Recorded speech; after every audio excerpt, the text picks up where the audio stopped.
تبارك الذي بيده الملك وهو على كل شيء قدير الذي خلق الموت والحياة ليبلوكم أيكم أحسن عملا وهو العزيز الغفور الذي خلق 7 سماوات طباقا ما ترى في خلق الرحمن من تفاوت فارجع البصر هل ترى من فطور ثم ارجع البصر كرتين ينقلب إليك البصر خاسئا وهو حسير ولقد زينا السماء الدنيا بمصابيح وجعلناها رجوما للشياطين وأعتدنا لهم عذاب السعير وللذين كفروا بربهم عذاب جهنم وبئس المصير إذا ألقوا فيها سمعوا لها شهيقا وهي تفور تكاد تميز من الغيظ كلما ألقي فيها فوج سألهم خزنتها ألم يأتكم نذير قالوا بلى قد جاءنا نذير فكذبنا وقلنا ما نزل الله من شيء إن أنتم إلا في ضلال كبير وقالوا لو كنا نسمع أو نعقل ما كنا في أصحاب السعير فاعترفوا بذنبهم فسحقا لأصحاب السعير إن الذين يخشون ربهم بالغيب لهم مغفرة وأجر كبير وأسروا قولكم أو اجهروا به إنه عليم بذات الصدور ألا يعلم من خلق وهو اللطيف الخبير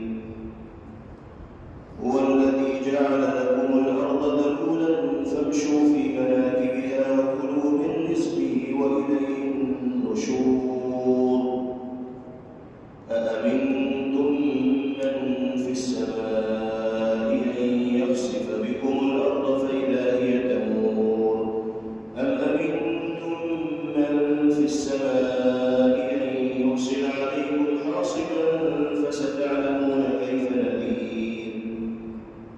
ولقد كذب الذين من قبلهم فكيف كان نكير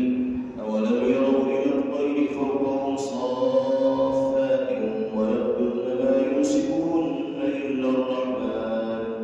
إنه بكل شيء بصير أمن هذا الذي هو جند لكم ينصركم من دون الرحمن إن الكافرون إلا في غرور أمن هذا الذي يرزقكم إن أمسك رزقه بل لجوا في عتو ونفور أفمن يمشي مكبا على وجهه أهدى أمن يمشي سويا على صراط مستقيم الحمد لله رب العالمين الرحمن الرحيم مالك يوم الدين إياك نعبد وإياك نستعين اهدنا الصراط المستقيم صراط الذين أنعمت عليهم غير المغضوب عليهم ولا الضالين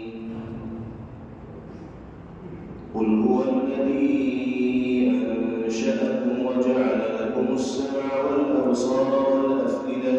قليلا ما تشكرون قل هو الذي ذراكم في الأرض وإليه تحشرون ويقولون متى هذا الوعد إن كنتم صادقين قل إنما العلم عند الله وإنه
Thanks for watching. Don't forget to like, comment, share and subscribe to Al Wahid channel.